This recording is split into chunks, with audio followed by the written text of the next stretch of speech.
Chapter 1 Night 1 The Real Beginning. It's 2 a.m. You wake to a sound that doesn't belong in the world you used to know. A scream, sharp and human, tearing through the silence like something alive. Not from a TV, not from a party, not distant enough to dismiss. It's raw, immediate, real.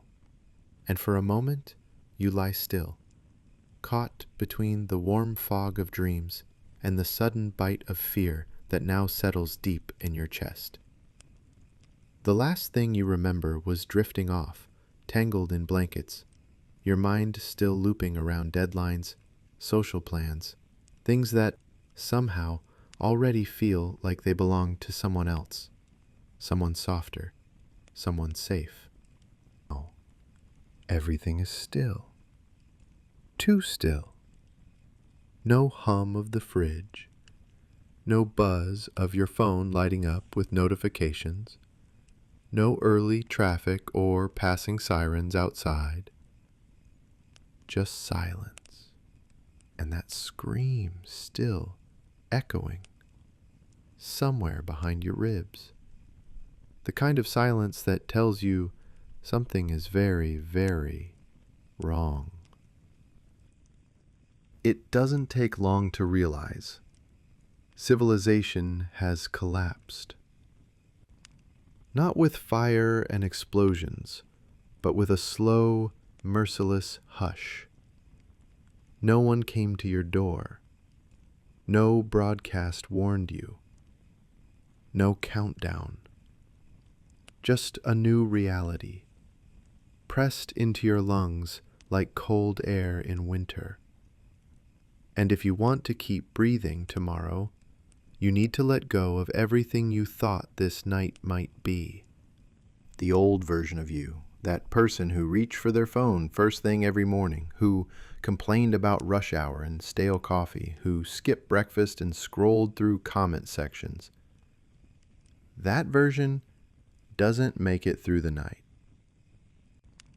Not because they're weak, but because they don't know what's coming. Patterns are gone. Comfort is gone. There is no return to normal.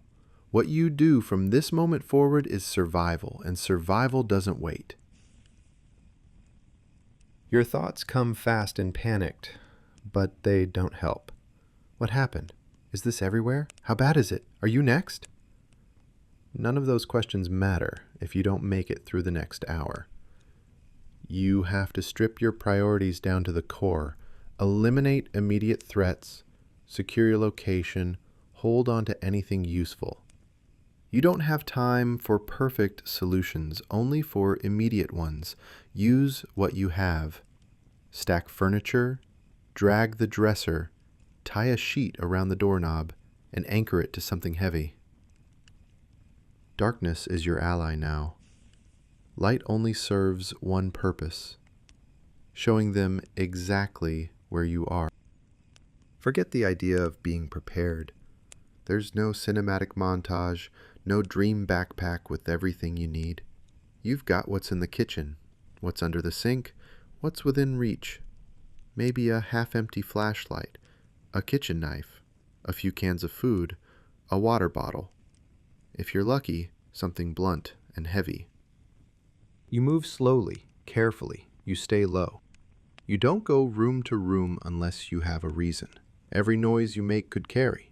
Every object you bump, every loose board, every click of a switch could be the reason something outside notices you. And they are out there.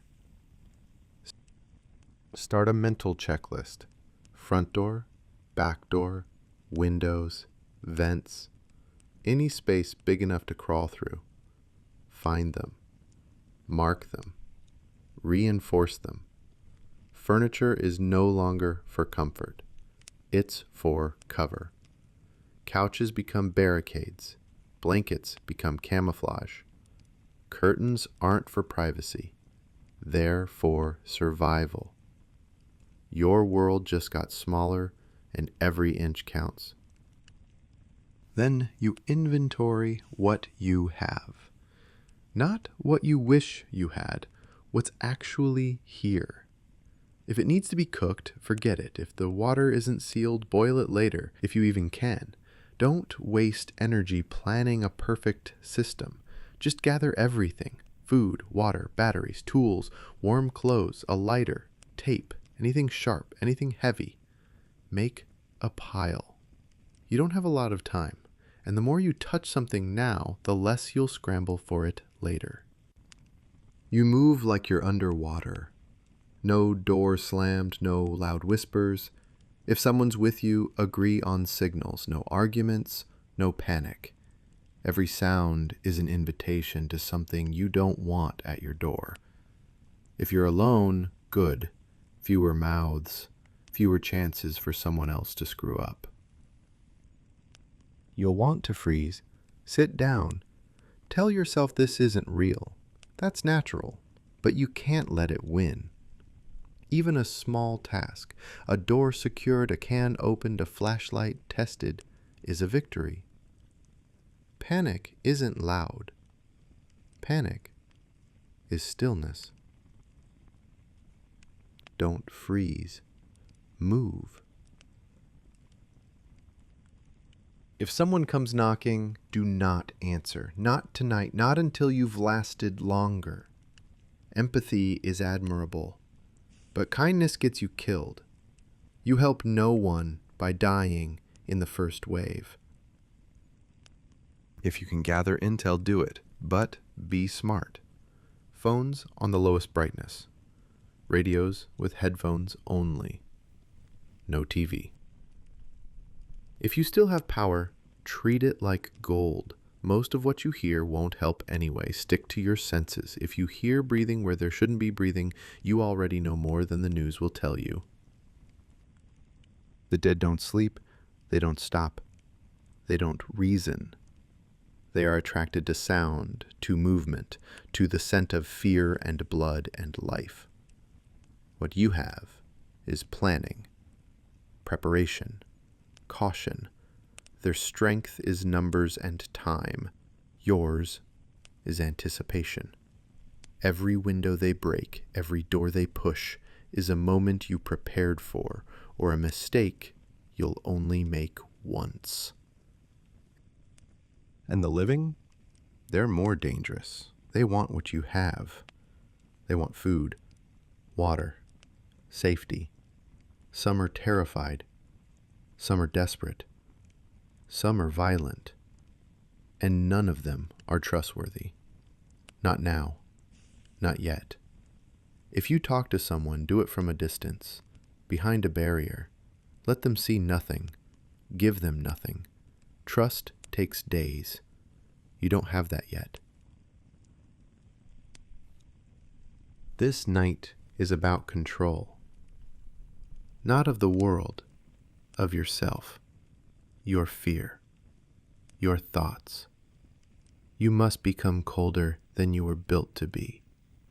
But that's what survival requires. Don't try to be fearless. Use fear. Let it sharpen you. Let it drive your decisions.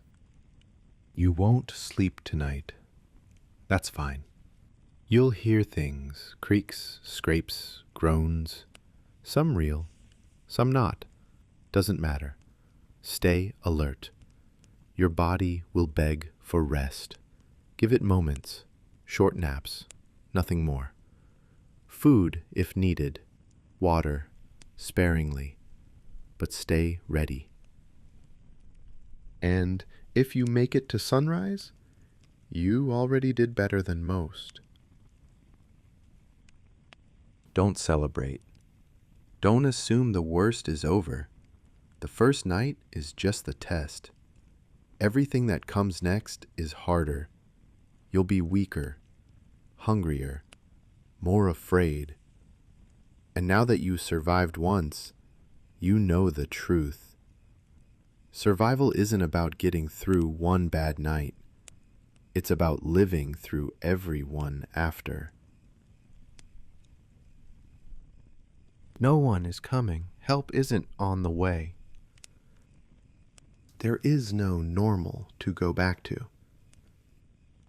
The only thing you have is forward, and that's all you need. The rules are gone, but so are the limits. Adapt. Keep moving. Chapter 2. Shelter. Home Sweet Fortress. You made it through the first night. Maybe it was luck. Maybe instinct.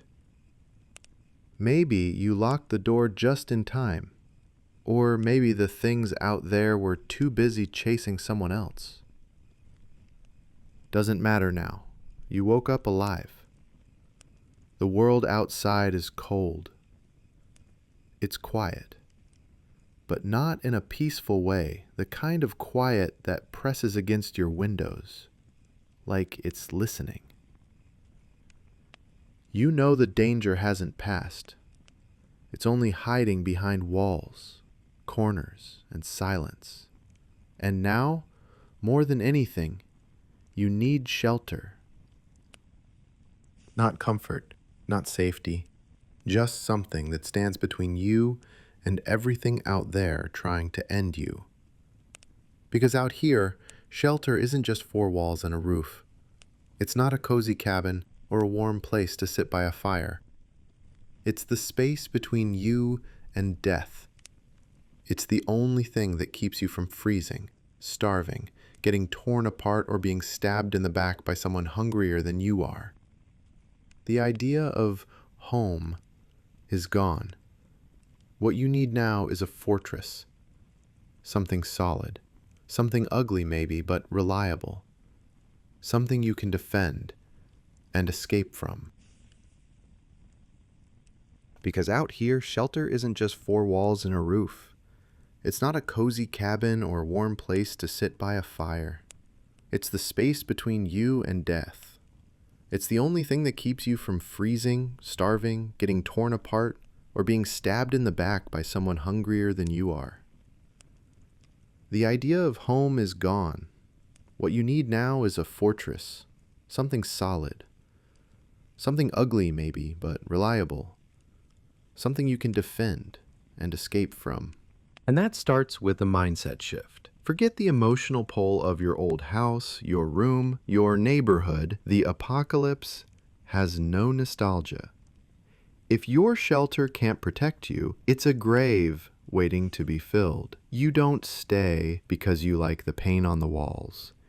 You stay because the doors lock, the windows are few, and you have a plan for what happens when those locks fail.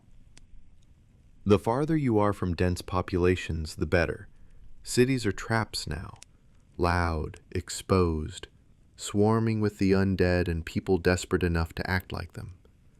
Look for isolation, second-floor apartments, attics with an exit, dead-end houses, or office buildings with limited entry points. All are stronger choices than basements or ground-level homes. Basements might seem secure, but they're nothing more than a box if you lose your way out. Always ask, if someone or something comes in that front door, how do I get out? Every extra door is another direction you'll need to defend or escape from. A roof exit is a bonus, but only if you have a way down. A rope, a ladder, anything. Never climb higher than you can climb back down under pressure. Once you've found a place that seems solid, don't waste a second. Get to work. Lock every door. Reinforce it with whatever you have. Chairs, couches, desks. If you've got tools, screws are stronger than nails. If not, wedge things tightly. Strip off doorknobs if you can, especially if you're expecting company that knows how to use one. Stack furniture against windows. Hang blankets, heavy curtains, or tarps to block light and hide movement. You don't want anything giving you away. Not a shadow, not a flicker of a flashlight, not the sound of your breathing through a thin pane of glass. Forget aesthetics. You're not decorating, you're barricading.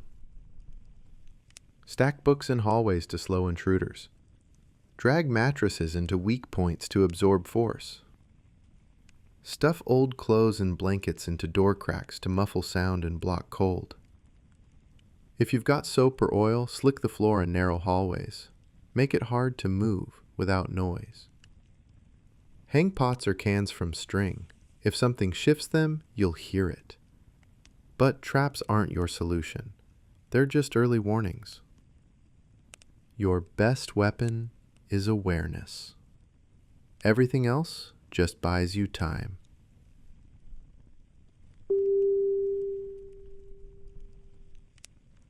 Use space wisely. Keep your living area small. 2 rooms max. Block off the rest. Every open door inside is a place you might lose control of. Keep all your supplies, food, water, weapons, within arm's reach. If you have to run, you won't have time to pack. Escape planning isn't optional. It's not a just in case. It's a core rule. Identify 2 exits, your primary and a backup.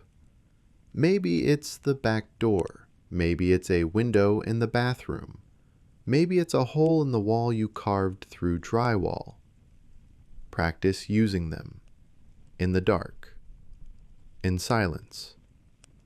Blindfold yourself if you have to. If you panic, muscle memory will save you before thought does. The people still out there, they're not all like you. Some made it by being careful. Some made it by hurting others. When they're hungry, scared, or angry, they'll look for the easy target. Don't be that target. Don't show what you have.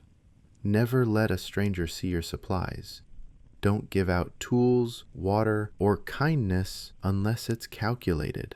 Sharing information is safer than sharing food. Inside your shelter, you cannot afford to relax.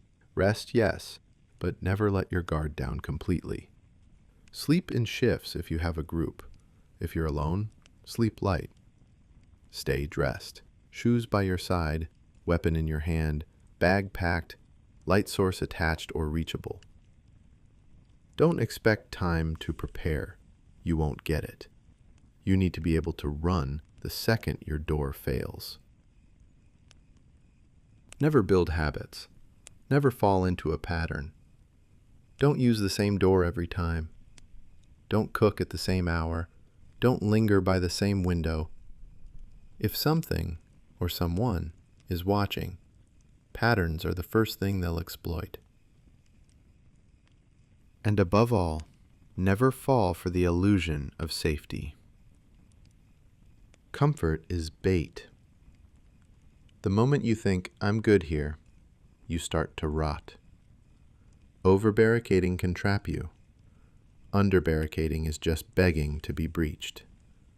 Check your shelter every day. Reinforce, reevaluate, and rethink your plan. Dangers shift. People change. Storms hit. What worked yesterday might kill you tonight. Shelter is more than a structure. It's a mindset. It's a system you build, refine, test, and adapt. It's the reason you're still breathing. It's not about what's around you. It's about how you respond when the world knocks on your door, clawing, snarling, and trying to get in. And someday it will. So you stay sharp, you stay silent, you adapt, you survive.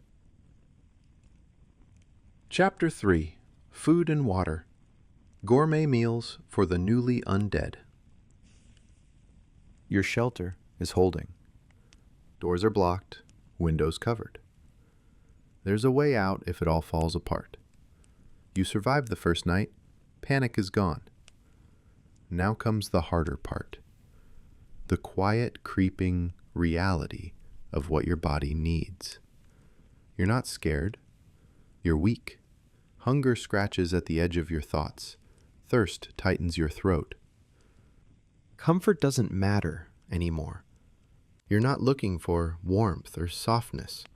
You're looking for calories and clean water. That's it. Shelter, food, and water. If you have those three, you have a chance. Nothing else matters. Food isn't a luxury now, it's fuel. Water isn't just refreshing, it's life support. Without them, your body breaks down, your thinking slips, you lose focus, coordination, and judgment, and out here a single mistake means a slow death. So once the shelter is quiet, once the doors are secured, you start counting. You take everything out. Every can, every wrapper, every bottle. Eat the perishables first, then the semi-perishables. Save the canned and dried goods for last. Don't wait. Don't save the good stuff. There's no later. There's only now, and whether or not the food will rot before you eat it. Every calorie matters. Every sip counts. Top some Looking for food is not shopping. It's not about preference. It's about risk. Every step outside invites death. Hunger pushes you to act fast, but speed makes noise, and noise draws attention. The undead follow sound. So do the desperate. Leave only when you have to. When you do, avoid the obvious. Big stores are picked clean or full of traps. You're not the only one who thought of them. Go for the overlooked spots. Office break rooms, vending machines, gas station back shelves, janitor closets, hotel mini fridges. Get in. Get what you can carry. Get out. You don't have time to be picky. Eat what is sealed. What you can trust. Canned food. Dried meals. Nut butter. Crackers. Anything vacuum packed or bagged. If the seal is broken, if it's bulging, if it smells off, don't risk it. Food poisoning out here doesn't just make you sick.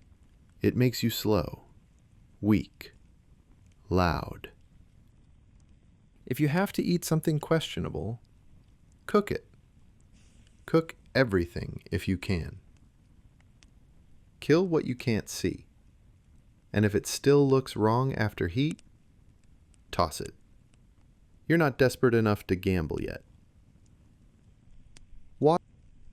Water comes first. You can go without food for days, not water. If the taps still work, fill every container you own.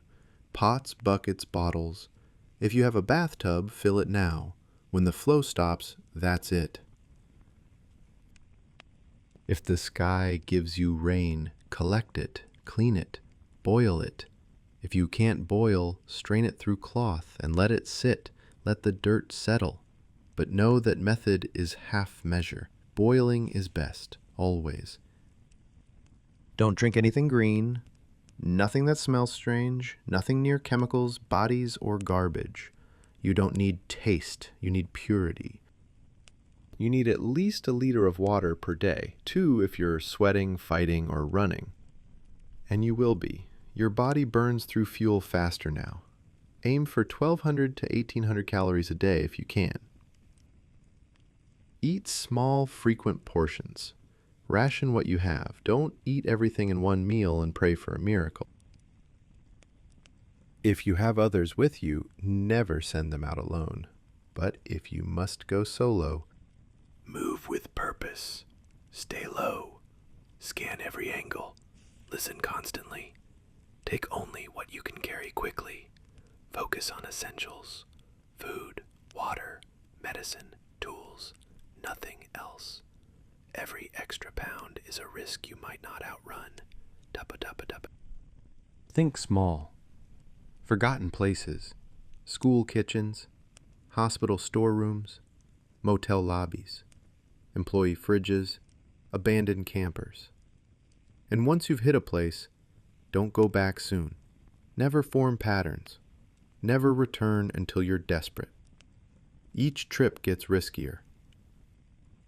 If water sources go dry, improvise. Toilet tanks, not the bowl, might save your life. Collect rain with plastic bags or tarps. Use clean bottles, empty jugs, even lined backpacks. Never store water in containers that once held fuel, bleach, or cleaners. The residue will kill you faster than thirst. And don't be fooled by old habits. Coffee, soda, beer, they don't help. They dehydrate. Drink them only if there's nothing else, and always follow with clean water. Wild plants? Avoid them unless you know what you're doing.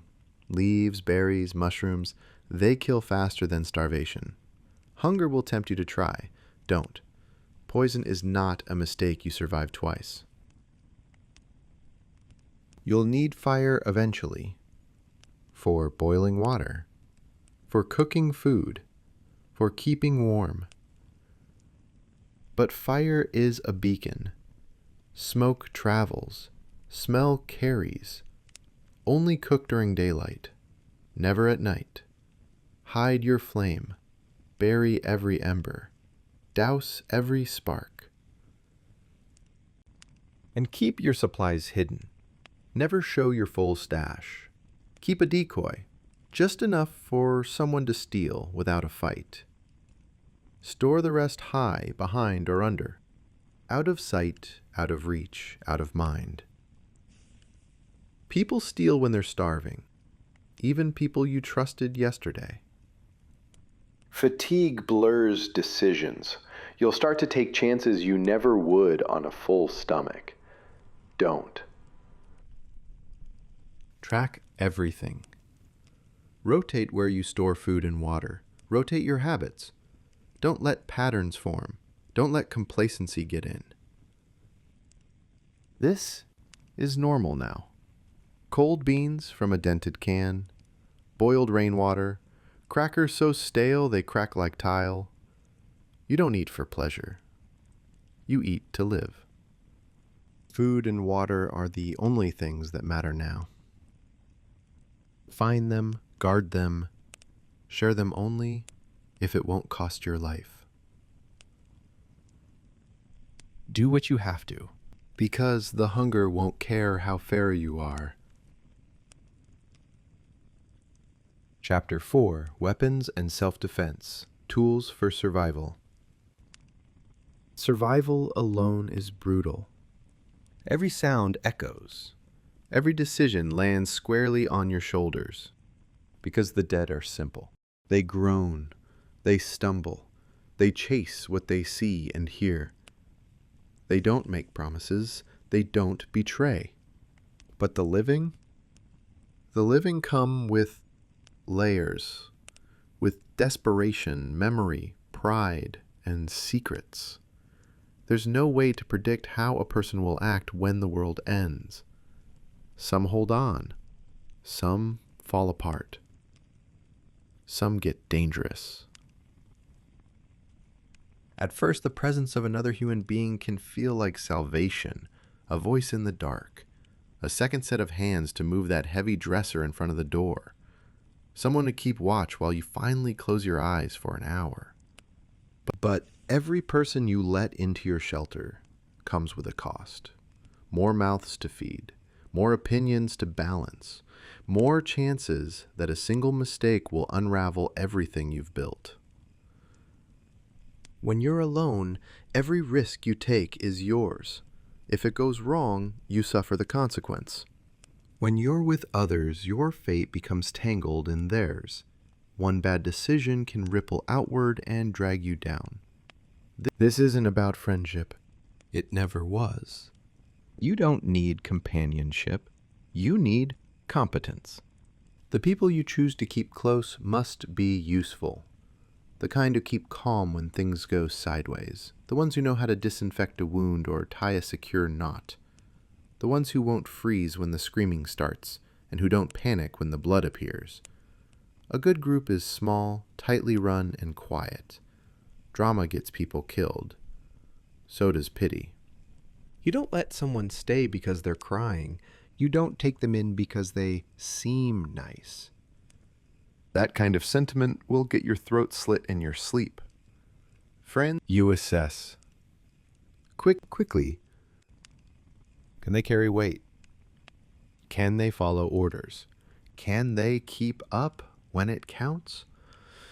And more importantly, do they listen? If the answer is no, you don't explain. You don't justify. You close the door and walk away. Because every minute spent hoping someone will change is a minute closer to dying because they didn't. Trust isn't something you hand out like a blanket. It's earned. Slowly.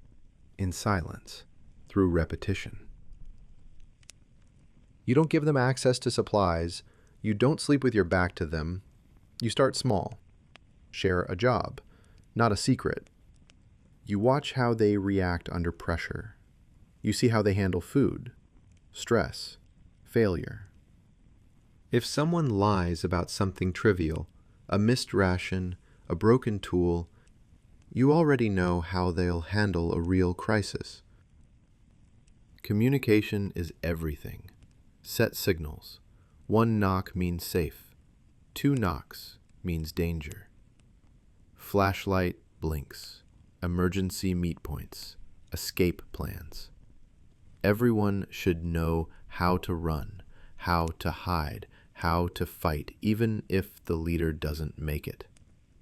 Don't centralize knowledge. Don't create a weak link. If one falls, another must rise. And don't forget, people carry more than bags. They carry grief. They carry trauma. They carry breaking points. You'll see it in the 1,000-yard stare, the humming to block out silence, the ones who don't eat, the ones who won't talk. You manage morale like you manage bullets. Carefully, quietly, without waste. Create moments, shared meals, a word from everyone during nightfall. Space to breathe but not to unravel. When someone dies, and someone will, don't stop. Grieve, yes, but don't stall. The dead get moments. The living get plans. Sometimes you'll fracture. The group will break. Over resources, over ego, over fear. When that happens, don't try to force it back together. Splits grow wider. They don't heal. Cut clean. Walk away. Survive. And yes, sometimes it's the old, the children, the ones you want to protect. They're not a liability if you're prepared. They're a mission. Assign guardians, make rules, set limits. Don't die for them unless you're dying for everyone. You'll lose people, or they'll lose themselves. You'll be betrayed. And yes, you'll question if it's even worth it. But if you learn to lead, if you learn to trust the right ones, if you learn when to let go, you become something more dangerous than the infection, more dangerous than the undead, more dangerous than chaos. Because zombies don't lie, but people do. And once you master people, you master the apocalypse. Chapter 5, Group Dynamics. People are worse than zombies. Survival alone is brutal. Survival with others? Complicated. You've learned how to barricade a door, how to stay silent in the dark, how to fight when you must, but there's no manual for people. The dead are predictable. The living are not. That's where things get dangerous. At first, it might seem like a blessing. Another voice in the silence. Another set of hands on the barricade. Someone to stand watch while you sleep. But every person you let in comes with a price tag. More mouths to feed, more opinions to take, more risks that everything will crumble. C. Being alone means all the risk is yours. Being with others means every mistake is shared. Chapter 6. Mental survival. Not losing your mind when everyone else has. The world fell apart quietly, and so did I. I've outlasted the first waves. Not sure how long it's been. Days, weeks, months. The calendar on the wall means nothing now. It's just paper from another life. Out there, the world looks like a dream that turned on itself. Gray skies heavy with ash, silence stretching over broken streets, the occasional shuffling silhouette in the fog like ghosts replaying the same nightmare on loop. The dead wander, mindless. The living? They've started staring too long.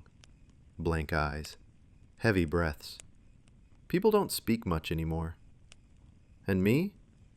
I'm still behind boards and shadows, clenching a weapon, not just to stay safe, but to remind myself I'm still here. Because in this world, food, water, and shelter will keep your body going, but it's your mind you really have to fight for. See, the apocalypse doesn't just tear down cities and chew through flesh. It peels back everything soft, everything human, and leaves you raw. There's no comfort, no structure, no guiding hand telling you what comes next. You get nothing but silence. And in that silence, your thoughts start whispering back at you. Some nights, the only thing I hear is my own breathing, too shallow, too fast, or sometimes not at all. I catch myself holding it as if silence might save me from whatever's out there, moaning like a choir that forgot how to sing. They don't sound alive. They don't sound dead. Just lost. Like the world. Like most of us. Shock and denial. I remember the first scream I heard. Human. High-pitched. Full of disbelief. I remember the first emergency broadcast, the panicked voice trying to sound calm. I remember watching someone change, not like in the movies, slower, like a light behind their eyes dimmed and didn't come back. And I remember doing nothing, just standing there. Like if I stayed still enough, the moment wouldn't count. That's what denial feels like a wet sheet clinging to your face, smothering, numbing, oddly comforting. You want to believe this isn't real, that someone, somewhere, will fix it. But this world doesn't offer timeouts or resets. You act, or you get swallowed. The day I said it out loud, this is real, this is happening, I need to adapt, was the day I stopped hoping and started moving. Not with fear, with clarity. Your heart tenses before your muscles do. Your hand is already on the weapon before you even know what you heard. And that's fine, until fear stops being your tool and becomes your leash. It starts with checking the windows twice, then 3 times, then every 10 minutes. You imagine sounds. You stare too long into the dark. You plan your own death in a dozen ways just to feel in control. That's paranoia. So you learn to separate noise from danger, facts from ghosts. You breathe slow, realign your thoughts, and remind yourself fear is a weapon, not a master. In this world, too much imagination will kill you faster than the monsters outside. Loneliness and isolation. When it's just you, silence doesn't feel peaceful, it feels loud. There's no laughter, no one saying your name, no footsteps in the other room, no accidental eye contact. Just space. just emptiness. At first, I spoke out loud to stay sharp. Lists, plans, mantras. Then I started answering myself. Then I laughed at my own jokes. Then I fell silent again, embarrassed by the echo. So I carved days into the walls. I do patrols even when I know I'm alone. I clean the same corner of the floor not because it's dirty, but because doing something tells my brain that I'm still a person, still here, still real. And when I wasn't alone, when I had others nearby, it didn't always help. Tension makes people dangerous. Suspicion creeps in. But even a nod across a room, a bite of food shared without a word, a back pressed to yours during sleep, that's enough. That's sometimes all the connection you need to keep your mind intact. Grief and loss. Out here, people vanish like breath in winter. Sometimes they scream. Sometimes they don't. Sometimes you find what's left. Most times you don't. And when you do, it changes something in you. You'll carry the guilt. You'll ask the questions. Should I have done more? Did I miss the signs? The answers don't matter. Out here, time doesn't heal, it just buries. What you loved is gone, and if you're still here, you're not better, you're just next. But still, you remember them, not with tears, but with quiet resolve. You honor them, not by dying with them, but by not dying. Grief is heavy. Carry it in silence, or scream into the dark. But keep walking.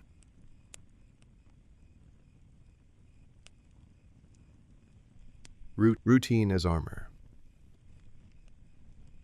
When the world stops making sense, you have to create order. So I built a routine. Mornings are for checking everything. Doors, windows, supplies, myself. Movement keeps the panic at bay.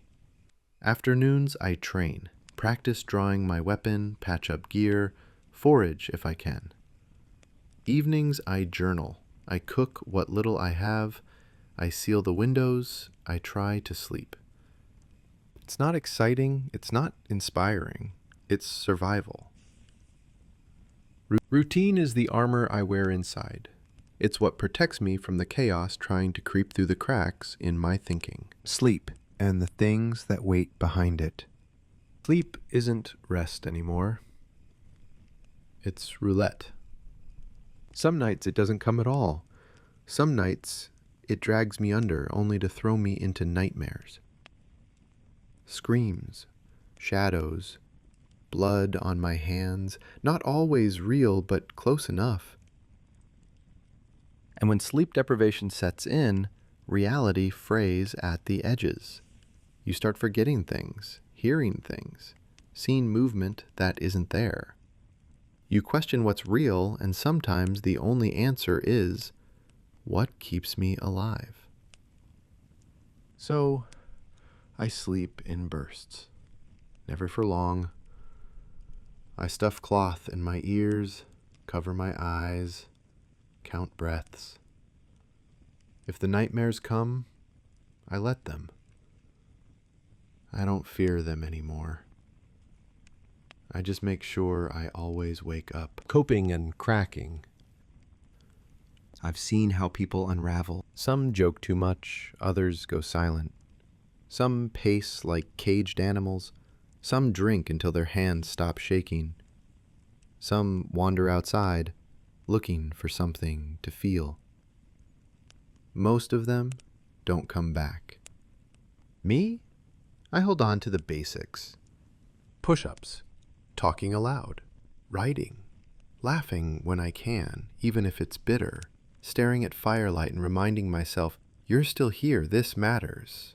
I monitor my mind like I monitor the perimeter. Any shift, any weakness, I catch it before it spreads. Because one bad thought left unchecked can undo everything. Hope, despair, and the tightrope between. Hope is a strange thing now. Too much of it, and you believe someone's coming to fix all this. You get soft. You hesitate. You open the wrong door. But none of us can live without it either. So I build hope small. One task. One day. One meal.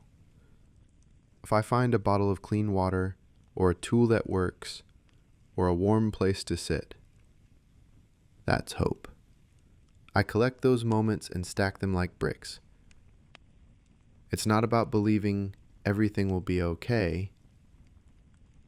It's about knowing I can keep going long enough to see what happens next. Chapter 7. Endgame. When and how to move on. The silence inside the shelter had changed. It was no longer a protective layer, no longer the calm that followed chaos, or the hush that insulated you from the screams outside. It had grown thick, stale, unsettling. Every shift in the floorboards, every soft gust of wind brushing against the boarded-up windows felt heavier than before. It wasn't peace. It was a warning. The kind of silence that doesn't let you breathe fully. The kind that says, this place has served its purpose. The supplies told the same story. What had once been a carefully rationed, well-guarded stockpile had dwindled into memory. The food shelves, once lined with cans and sealed bags, now sat nearly empty. Just dust and scraps. The water jugs in the corner, which used to slosh heavy with every movement, were so light they rattled when lifted.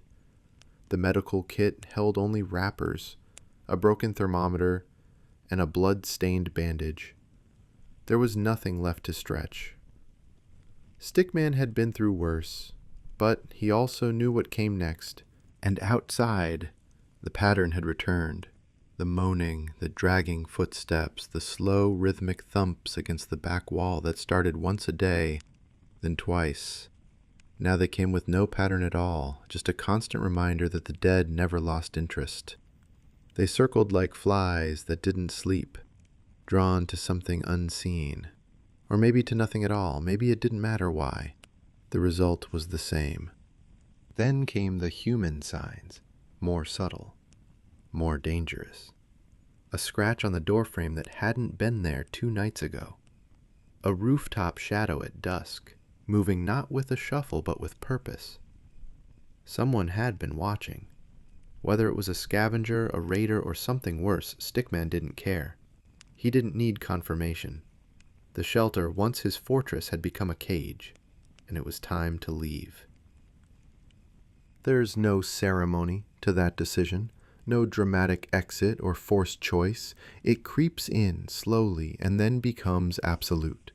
One day you look at the place you swore to defend, and you see a tomb instead. Staying isn't brave, it's suicide on a timer. The sooner you recognize that moment, the better your odds. Stickman didn't hesitate. He didn't make promises to the walls. He didn't glance back. He just moved. At first light, he began his scouting.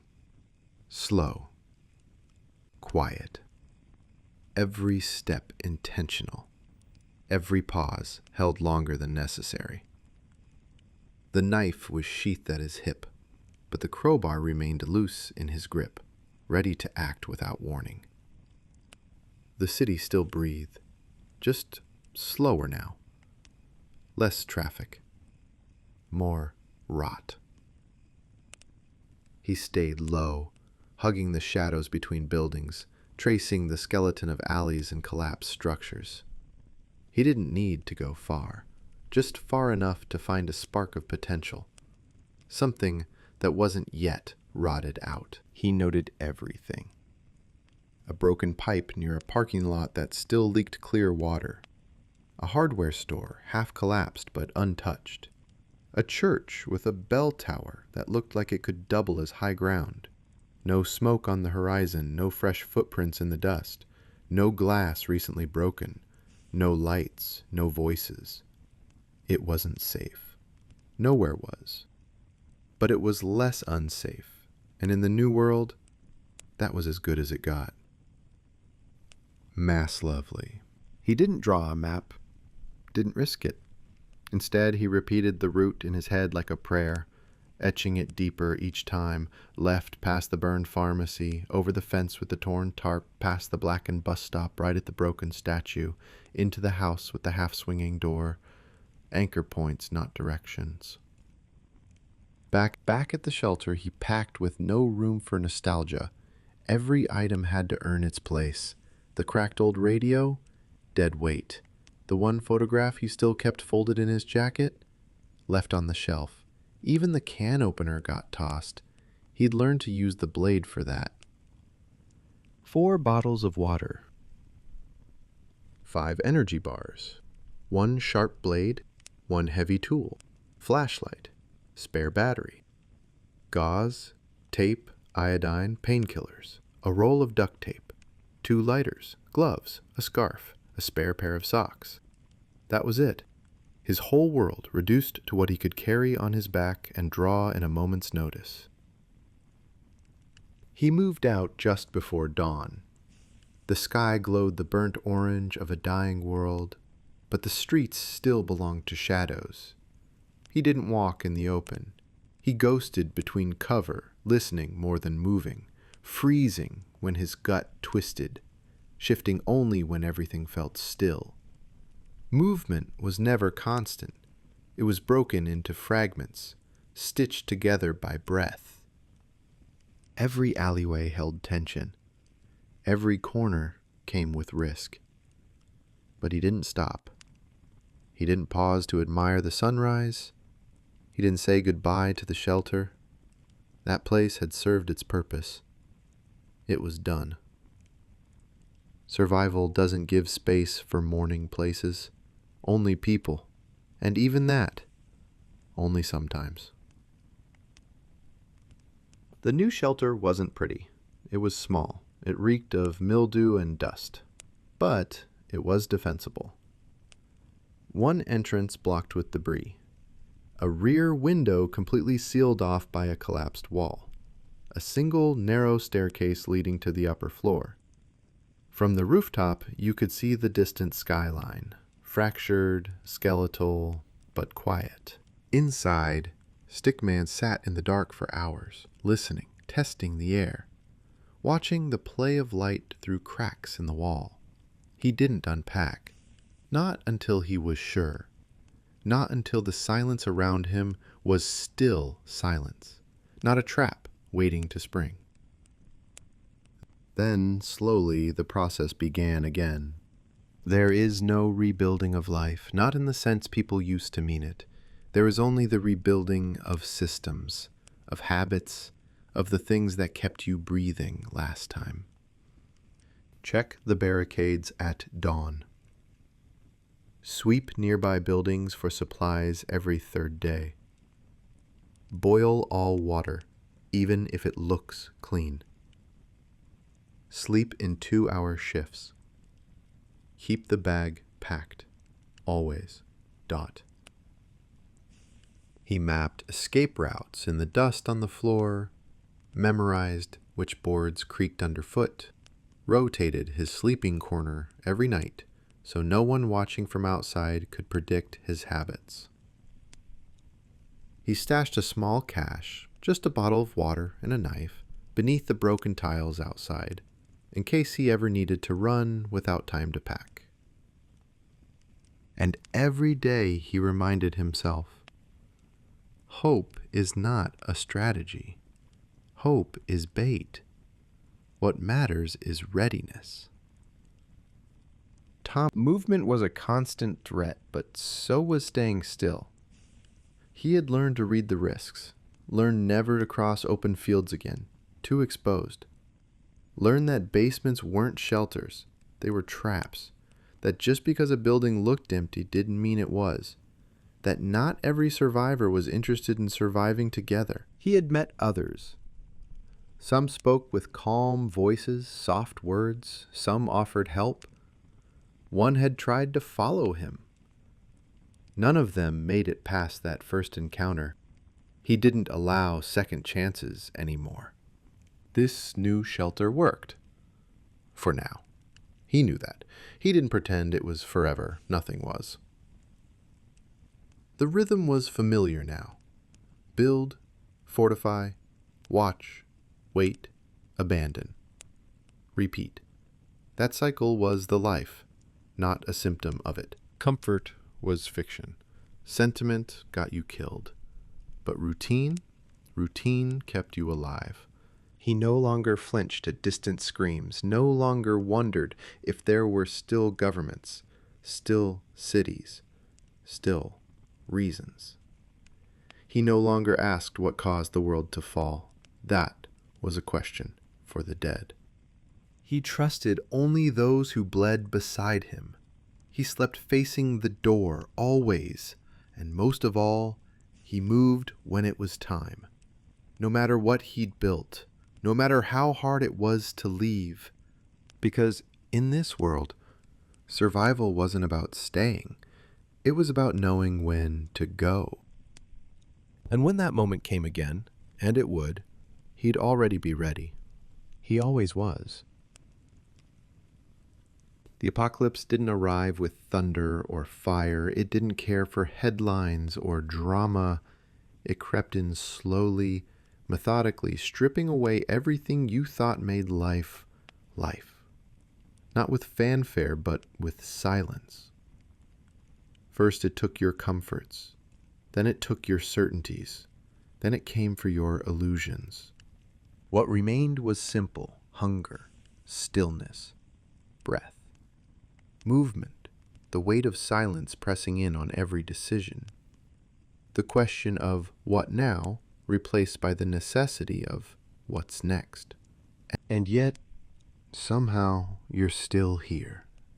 Not because you were the strongest, not because you knew more than the next person, but because you refused to stop. Because you watched, listened, moved, endured. Because when things fell apart, you didn't. You adapted, you learned, you shed what couldn't be carried, and kept walking forward. You've changed, and you know it. That first night lingers. You remember the scream that shattered the quiet, the way your skin crawled, not from the sound itself, but from what it meant. The shift, the end. The realization that normal was gone, and no one was coming to fix it. You didn't have time to grieve that truth. You reacted, and that's what saved you. Panic, you learned quickly, is deadlier than any infection. It clouds judgment, burns precious seconds, turns doorways into graves. Hesitation was louder than any gunshot. And comfort? Comfort was a bomb with no timer, inevitable, and just as destructive. You didn't wait to be taught. You taught yourself. You didn't build a home. You built a bunker, a coffin with an escape hatch. You layered the windows with blankets and wood, stacked furniture against the door, and measured security not in square footage, but in seconds gained. You counted every exit like it was oxygen. Then came the thirst, the gnawing ache of hunger. You felt what life really costs when there's no one left to maintain the illusion that it comes easy. You drank slowly, rationing water like it was sacred. You ate canned food cold, metal taste on your tongue, knowing each bite meant one less meal between you and starvation. You boiled water in scrap metal pulled from ruins and built fires out of broken furniture that once meant something to someone else.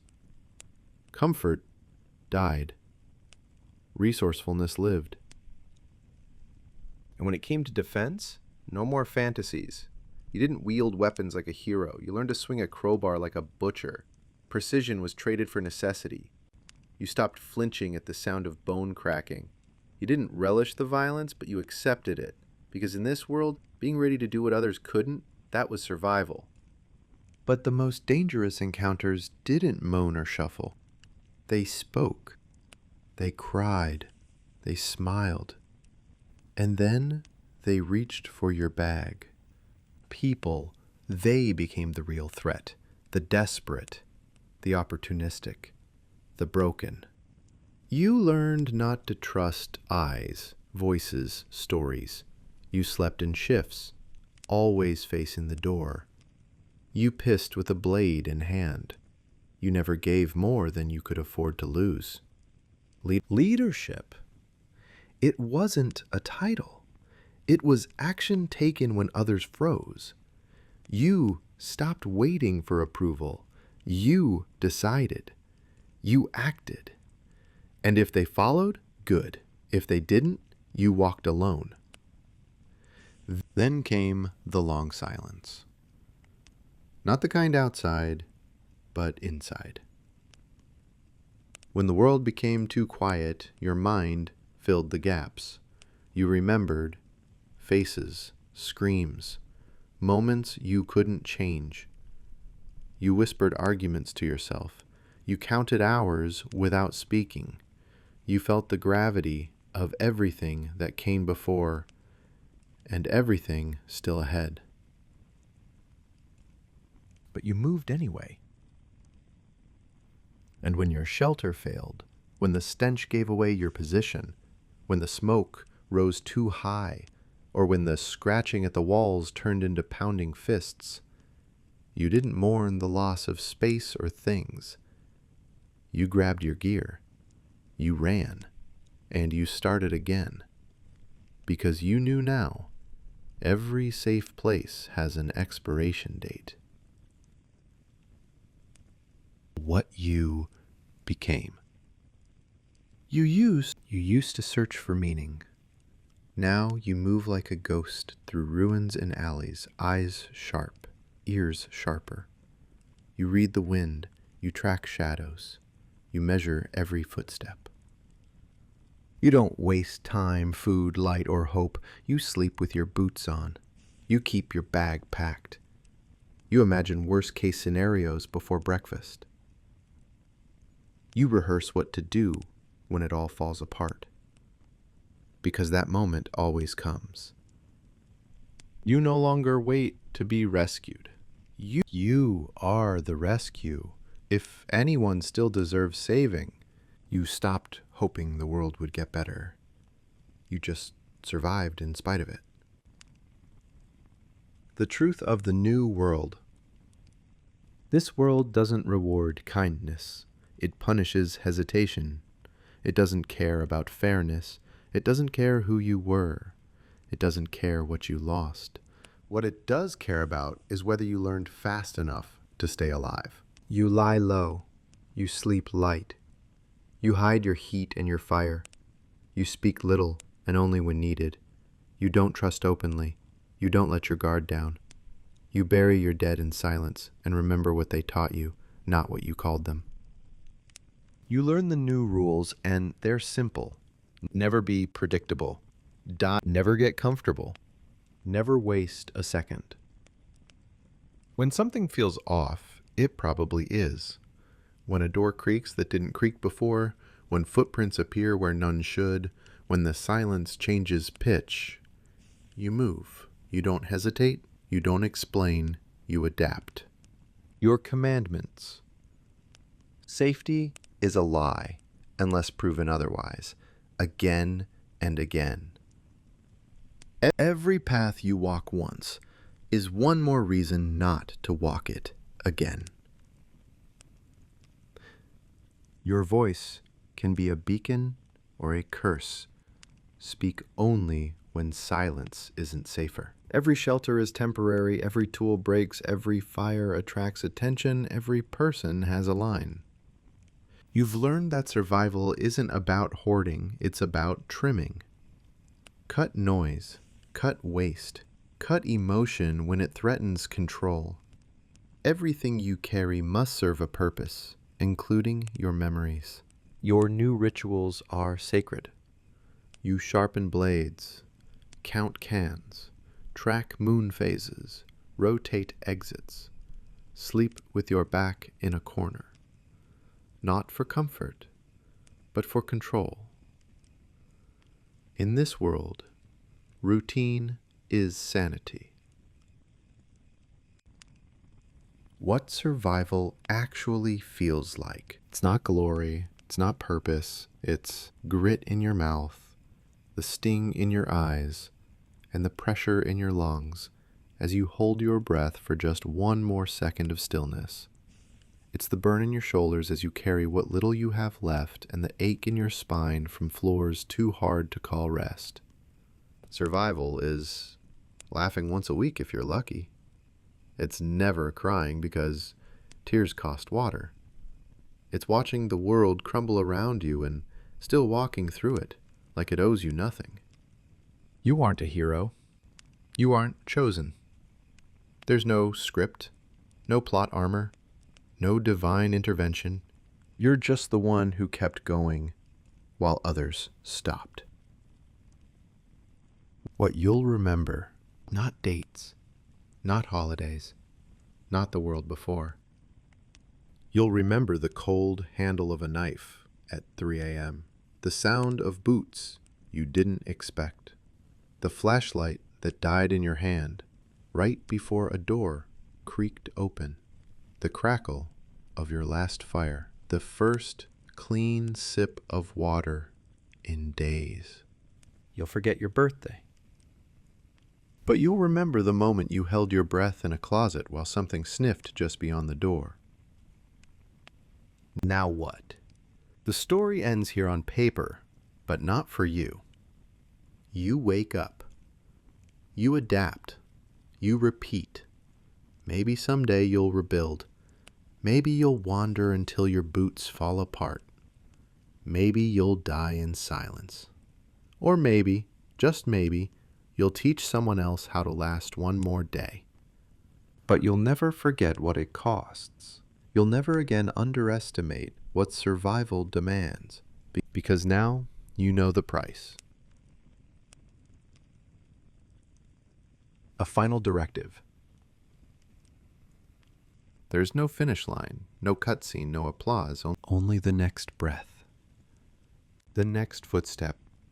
The next decision between light and shadow, between action and hesitation. You walk forward not because the world is kind, but because you are still breathing. And in this world, that alone is defiance. You carry everything you need: experience, caution, and the will to go on. You don't need permission. No gods, no rules, no scripts. Meaty. Just one truth. If you're still breathing, you get to live another day. That is enough. The end.